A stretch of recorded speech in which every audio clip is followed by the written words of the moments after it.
Hey un instante silencioso en la vida en el que el alma despierta, y siente que algo dentro ad, una mezcla de miedo, y deseo que se confunde con la respiración. Es el momento en que la duda lega vestida de sombra, tocando las puertas de la mente para recordar que todavía no conoces tu fuerza. Te observa en tus horas más frágiles, cuando el cansancio pesa más que los sueños, y te susurra que quizá no es suficiente, que quizá el mundo está hecho para otros y no para ti. Pero lo que no te dice es que ella, la duda, no vino para destruirte, sino para revelarte. Por cada vez que la escuchas, el univa, so te está preguntando si realmente crees en lo que dices, si de verdad estás dispuesto a convertir tus promesas en acción. Nadie se libra de esa voz, a pers frente a los grandes, frente a los humildes, frente a quien se atreve a imaginar algo diferente. Sin embargo, algunos la usan como excusa y otros como impulso. La diferencia entre el que se apaga y el que enciende de esta en cómo interpreta es eco interior. Si lo entiendes como amenaza, te detienes. Si lo ves como señal, avanzas. La duda solo existe porque estás caminando hacia lo desconocido. Si te quedaras inmóvil, ella dormiría tranquila. Por eso, cuando lega deberías sonreír. Significa que estás tocando los límites de tu crecimiento. La duda es la primera chispa de la evolución, la invitación al siguiente nivel de tu historia.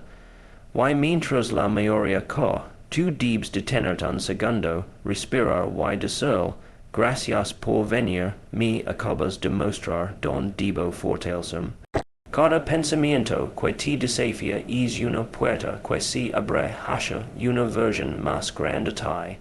Y aunque a veces dula, aunque pers que injusto, es doloroso incertid, amber es la prueba de que la vida todavía confía en tu potencial.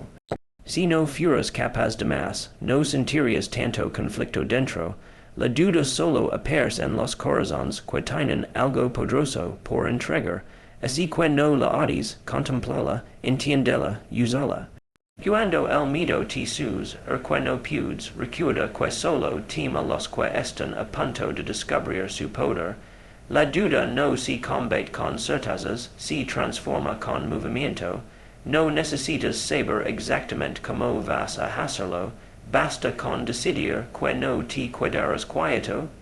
Cada paso, cada intento, cada error es una declaración silenciosa de fe. Y la fe no es la ausencia de miedo, sino la capacidad de actuar a pesar de él. Los grandes no nacieron valientes, se hicieron valientes caminando entre la incertidumbre. La diferencia está en que no esperan sentirse listos. Comprenderán que la preparación no llega antes del salto, llega mientras quis y aprendes a extender las alas. Esa es la esencia de convertir la duda en combustible.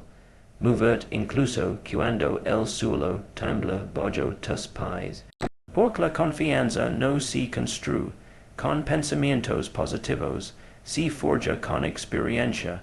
Cuanto más haces, más entiendes. Cuanto más enfrentas, menos te domina el miedo. La duda no se apaga ignorándola, se disuelve con acción.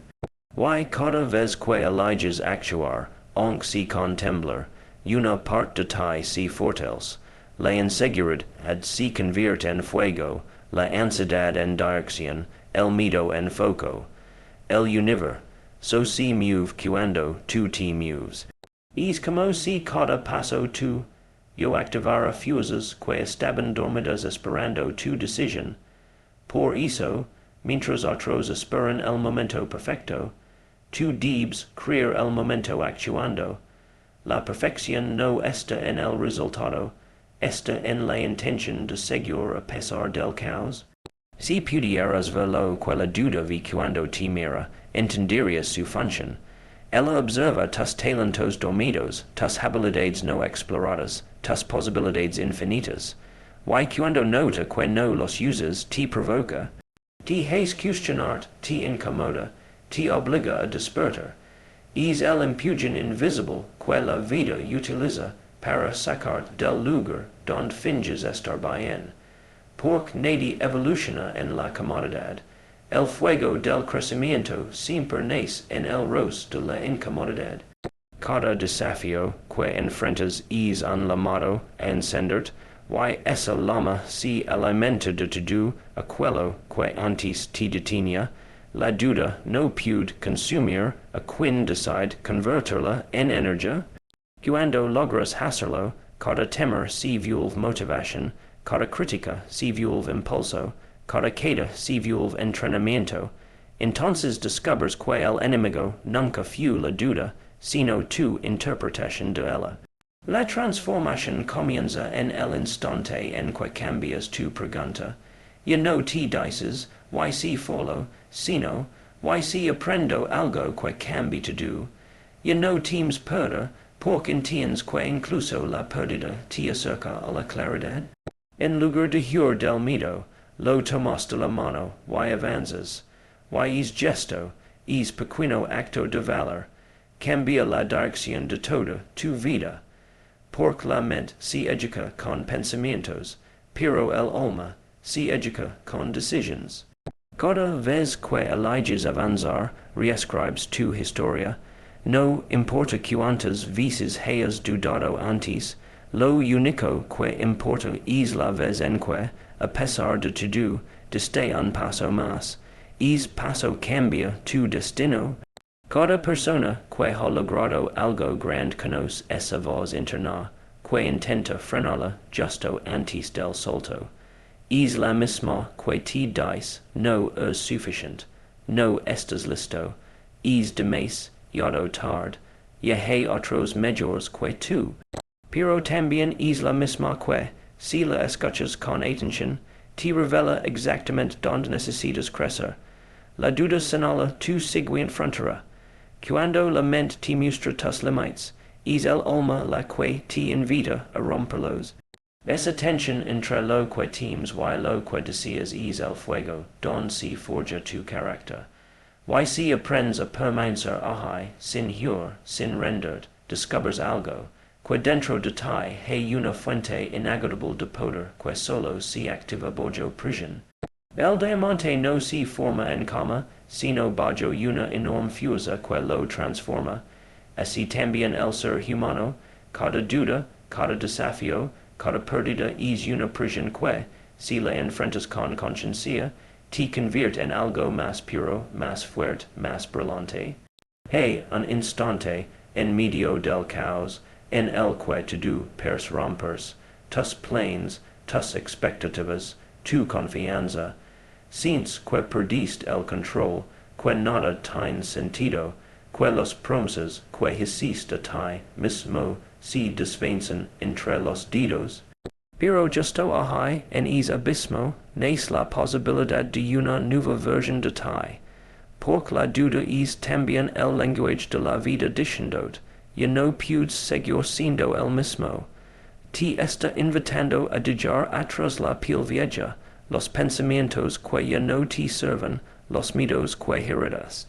Y si aceptas la invitación, descubres algo sorprendente, que la claridad no llega antes de moverte, sino después. Cada paso que das en la oscuridad ilumina el siguiente. No hay camino seguro, solo la valencia de caminar. El problema es que nos enseñaron a huir de la incertidumbre, a buscar certezas antes de actuar, a esperar la aprobación de otros antes de creer en nosotros mismos. Pero los verdaderos creadores, los que cambian la historia, nunca esperaron permiso. Se lanzaron con dudas, con miedo, con heridas, pero con una determinación que no pedía garantía. Porque la fe no se demuestra cuando todo está claro, se demuestra cuando avanzas sin ver el final del túnel. El fuego que te mueve no necesita explicación, solo compromiso. Si esperas a que todo esté listo, nunca empezarás. Pero si comienzas, aunque no sepas cómo terminará, el universo empezará a moverse contigo. Las oportunidades no ligan por casualidad, se alinean con la frecuencia de tu acción. Por eso, cuando sientas la duda paralizar, cambia la pregunta. No te preguntes por qué mai, sino para qué. Porque detrás de cada obstáculo hay una lección escondida. Detrás de cada fracaso, una habilidad en formación. Detrás de cada pérdida, una expansión del alma. Si logras ver eso, todo cambia. Y no te consideras víctima de las circunstancias, sino arquitecto de tu destino. Es cambio de enfoque transforma el peso de la duda en impulso. Lo que antes te detenía, ahora te empuja. Lo que antes dolía, ahora encina. Lo que antes temías, ahora te prepara. La mente te susurra que no puedes, pero el corazón sabe que ya lo estás haciendo. Cada respiración que tomas a pesar del miedo es un acto de rebelión. Cada vez que eliges levantar cuando todo dentro de ti que rendes, estás creando una versión más poderosa de ti mismo. La duda no puede con quien decide seguir. Porque la persistencia es el idioma que la vida entiende. Cuando demuestras que no te vas a detener, la vida responde dando recursos, personas, oportunidades, señales. No ligan antes, ligan cuando tú demuestras que estás dispuesto a merecerlas. Nunca subestimes el poder de un paso, uno solo, porque es paso, aunque parezca pequeño, puede ser el punto exacto donde el miedo pierde poder. Si hoy eliges avanzar un centímetro más allá de tu inseguridad, mañana ese centímetro será una victoria enorme. No necesitas saltar montañas, necesitas avanzar constante, con el corazón encendido. El progreso no siempre se nota, pero siempre construye. La fe se fortalece con acción silenciosa. Cada día que eliges hacerlo mejor, aunque nadie te ve, estás sembrando la semilla de tu grandeza. La duda nunca desaparecerá del todo, porque forma parte del crecimiento. Lo importante no es eliminarla, sino aprender a caminar con ella al lado, sin dejar que dirija el rumbo. Que te acompañe, pero no te gobierna. Que te recuerde tus límites, pero no los defina. Que te cuestione, pero no te paraliza. Cuando logras eso, la vida se transforma en un entrenamiento constante donde cada queda se convierte en fuerza, cada silencio en sabiduría, cada fracaso en un maestro disfrazado. Llega un momento en que todo cambia. No porque la duda desaparezca, sino porque aprendes a traducir su lenguaje. Ya no la ves como enemiga, sino como señal de dirección. Cada vez que appears, entiendes que estás creciendo, que te estás moviendo hacia un territorio que no conoces. Es el mapa secreto del alma, la incomodidad es la brújula, donde hay resistencia, hay expansión, donde hay miedo, hay oportunidad, donde sientes el temblor, ahí está la puerta. Porque la vida nunca te desafía en vano. Cada obstáculo que se cruza fue diseñado para despertar una parte dormida de ti. Cuando lo comprendes, ya nada te detiene. La duda se convierte en tu aliada, el miedo en tu compañero, el fracaso en tu maestro. Empiezas a mirar tu historia con otros ojos. Te das cuenta de que todo lo que te rompió te enseñó algo esencial. Que sin esas heridas no habrías aprendido a sanar. Que sin esos tropiezos no habrías aprendido a levantar. Que sin esas noches de incertidumbre no habrías aprendido a confiar en tu propia luz. El dolor no era el enemigo, era el molde que talaba tu carácter. La duda no era el obstáculo, era la voz que te decía, puedes más. Ahora lo sabes, cada sombra que enfrentas te hizo brillar más fuerte. El fuego interior que antes temías ahora es tu mayor poder. No hay oscuridad capaz de apagar, a quien aprendió a encenderse desde dentro. Entonces miras hacia atrás y sonríes, no porque todo haya salido como esperabas, sino porque entendiste que cada paso, incluso los más torpes, te acercaron a ti mismo. la duda fu el primer maestro, el más exigente, pero también el más sincero. Dimostro tus grietas para que pudieras llenarlas difusa, te hizo que para que pudieras aprender a sostenerte, te hizo temblar para que pudieras encontrar equilibrio, nada fu en vano, y ahora, cuando una nueva duda aparece, ya no te asusta. La reconoces, la miras de frente, la dices, si quineres vins a impujarme no a detenerme, y entonces caminas, porque la confianza no es ausencia de duda, es dominio sobre ella, es actuar incluso cuando tiembla la voz. Es sonreír incluso cuando no sabes que sigue, es avance aunque el miedo camina a tu lado, la diferencia entre los que trae, Anfon y los que se rinden no está en quien tiene más talento, sino en quien decide no detenerse. Todos sin miedo, todos dudan, pero pocos usan esa energía para impulsos, y tú, si legaste hasta aquí, ya sabes cómo hacerlo. Cada vez que la duda te visite, úsala. Cargola como fuego en tu pecho y deja que te mueva. No luches contra ella, transformala. Cada pensamiento que intenta frenarte es combustible para encender tu voluntad. Y así, poco a poco, el imposible deja de serlo. El muro que parecía inquebrantable empieza a agrietar. Las puertas que se veían cerradas se abren con tu persistencia, y un día, sin darte cuenta, te descubres hacen, do lo que antes parecía impensable, ahí entiendes la verdad, la duda solo era el preludio de tu grandeza. Era el examen antes del salto. Era la voz que probaba si estabas listo para convertir en quien siempre fuiste destinado a ser. Y cuando lo logras, cuando das el salto, el miedo se disuelve, no porque haya desaparecido, sino porque tu fe ahora es más grande que él. El secreto nunca fue eliminar la duda, sino domesticarla, hacerla tu aliada, tu señal, tu combustible, aprender a escucharla sin renderte ante su ruido, dejar que te empuje, no que te frene. Así es como se construye un alma imparable, paso a paso, era tras era, fuego tras fuego. No con perfección, sino con determinación, no con certezas, sino con courage.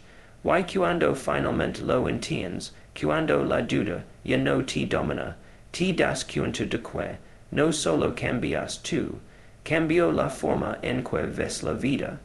Ya no esperas a que sea fácil, eliges ser fuerte. Ya no esperas motivación, eliges disciplina. Ya no esperas claridad, eliges acción. La duda seguirá apareciendo, pero ahora sabes que hacer con ella. Cuando vuelva a tocar la puerta, recuérdalo, no vino a detenerte, vino a probar tu fe. Mírala, respira, sonríe y di, gracias, me recordaste que todavía estoy creciendo. Luego da el siguiente paso, aunque sea pequeño, aunque tiemble. Porque cada paso te acerca, cada intento te transforma, cada desafío te eleva.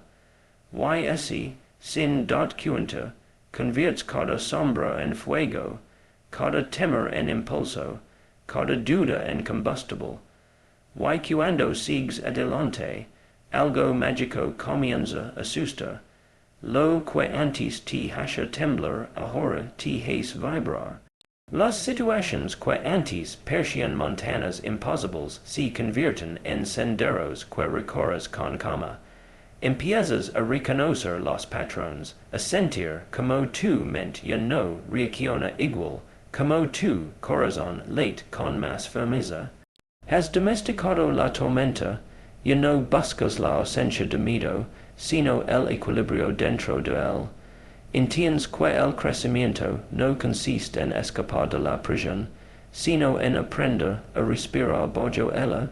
Cada experiencia deja de ser una carga, y se transforma en entrenamiento. Y poco a poco descubres que la duda no se va porque ya no la necesitas que se vaya. Aprendiste a convertir su voz en música, su ruido en ritmo, su peso en energía. Entonces tu mirada cambia, y no observas la vida con desconfianza, sino con curiosidad. En cada obstáculo ves una lección, en cada silencio un mensaje.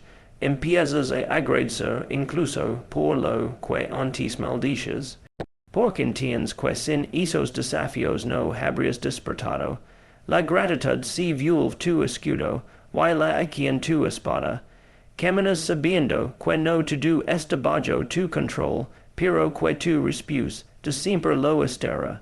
Y ahí reside tu poder, en elegir tu actitud frente a la incertidumbre. Esa elección, repetida cada día, te hace invencible. A veces la gente te mira, y no entiende cómo sigues en pie. No saben las batallas internas que libraste, las noches en que tu mente gritaba, y aún así te levantaste al amanecer. No comprenden que lo que te sostiene no es suerte ni destino, sino la decisión constante de no render. Esa determinación silenciosa es lo que define a los que transforman la duda en combustible. Son personas que no esperan inspiración, la creen, no esperan caminos, los construyen, no esperan que el mundo cambie, se convierten ellos en el cambio. Y al avanzar con esa energía, descubres una verdad profunda. La vida siempre recompensa al movimiento, no a la prisa, sino al compromiso, no al que corre por miedo, sino al que camina por propósito. Cada acción coherente con tus valores abre nuevas rutas invisibles. Lo que antes parecía cerrado se desbloquea, no porque el mundo se da frente, sino porque tú lo eres. Has cambiado la vibración con la que enfrentas la realidad, y no preguntas why si follow, sino que puedo aprender de esto. Y no buscas ganancias, buscas crecimiento. Y no temes equivocar, porque entendiste que el error también te enseña a dirigir tu fuego. La duda sigue apareciendo, claro, pero ahora sonríes cuando llega. La reconoces como una vieja amiga que te visita para asegurarse de que aún estás vivo, de que todavía te atreves, y en lugar de luchar con ella, la abrazas, le dices, ven, acompáñame, caminemos juntos. Y en es gesto hay una sabiduría profunda, acepta tu humanidad. Sabe que sentir miedo no te hace débil, sino consciente, que dudar no te hace menos valiente, sino más real. El verdadero coraje no es la ausencia de debilidad, sino la decisión de no esconderla. Cada cicatriz cuenta una historia, y cada historia es testimonio de resistencia. Con el tiempo, esa comprensión se convierte en calma, y no vives corriendo detrás del éxito ni huyendo del fracaso. Empiezas a disfrutar del proceso, del trayecto, de las pequeñas victorias invisibles.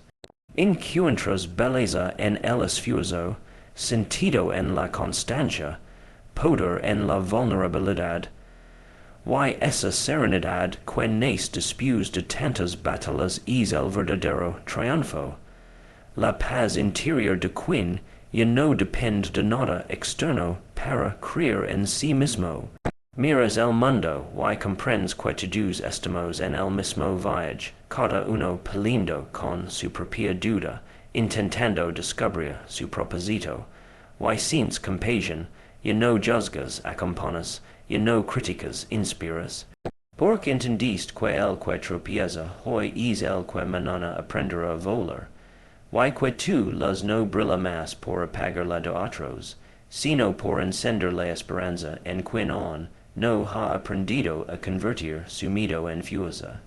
Entonces sigues adelante, sabiendo que la duda seguirá apareciendo de mil formas distintas, pero tú también seguirás creciendo en mil formas más grandes. Y cada vez que la vida te ponga a prueba, recordarás que dentro de ti hay una chispa que no puede apagarse. Esa chispa es tu propósito, tu visión, tu llamado. Cuidala, protégela, alimentala con acción, porque cuando caminas guiado por ella, la duda se vuelve viento a tu favor.